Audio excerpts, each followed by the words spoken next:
بسبب دعمه لفلسطين، نيس الفرنسي يعلن إيقاف عطال.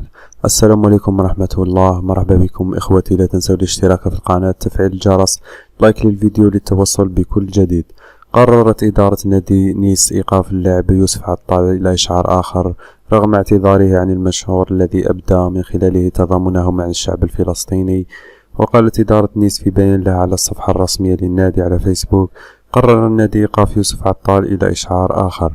أضافت في بيانها: اجتمعت إدارة النادي مع يوسف عطال بعد عودته من تربص المنتخب، واعترف بخطئه وقدم اعتذاراته خطيا وعلنيا. وتابعت: نظرا لخطورة المنشور، اتخذ النادي قرارا بإيقاف اللاعب قبل القرارات التي يمكن أن تقررها السلطات الرياضية والقضائية. أبدى عطال تضامنه مع الشعب الفلسطيني من خلال منشور له على حسابه الخاص، ليتعرض بعضها لانتقادات كبيرة في فرنسا. قدم اللاعب اعتذاره في منشور آخر بعدما خيره عمدة نيس بالاعتذار أو الطرد.